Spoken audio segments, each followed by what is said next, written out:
Dovolte mi v prvom rade poďakovať sa za pozvanie na otvorenie tejto zaujímavej výstavy, pretože dokladá aktivity Matice slovenskej v Srbsku a dokladá šírku jej činnosti. Myslím si, že táto výstava je svojím spôsobom veľmi symbolická, a to najmä tým, že ukazuje presah činnosti Matice slovenskej v Srbsku nad alebo za hranice Srbska a jej prepojenie so Slovenskom. Toto je príklad spolupráce, akú Matica slovenská v Srbsku so slovenskými partnermi, slovenskými inštitúciami a napokon slovenskými priateľmi udržiava. A je to konkrétny príklad toho, že spojenie Slovákov vo Vojvodine so Slovenskom je trvalé a má veľký kultúrny význam pre ďalší rozvoj slovenskej národnostnej menšiny v Srbsku. Výstava, ktorú si o chvíľu pozrieme, má samozrejme aj druhý rozmer. Biblia sa nenadarmo nazýva knihou kníh. Bola to prvá kniha, ktorú v kníh tlači držali ľudia v rukách.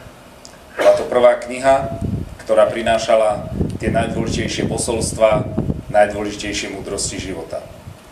Nie nadarmo Bibliu nazývame knihou kníh, lebo práve v nej ľudia už celé stáročia nachádzajú múdrosť, nachádzajú odkazy, učia sa a predovšetkým nachádzajú samých seba. Nachádzajú svoje hodnoty, svoju ľudskosť, svoj vzťah nielen k Bohu, ale aj spoločnosti, spoločenstvu iných ľudí, jedni medzi druhými.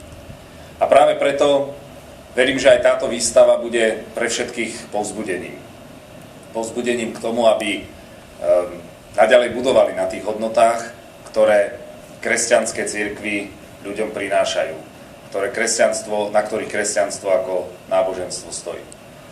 A doslova bez ohľadu na to, či na túto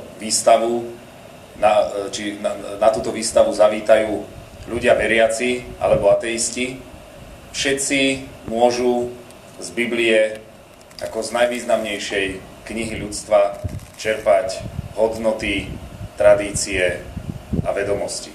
A myslím si, že práve na tejto výstave sa všetci presvedčia, prečo je Biblia taká zvláštna, taká mystická a taká nepostrádateľná pre ľudstvo už celé stáročia.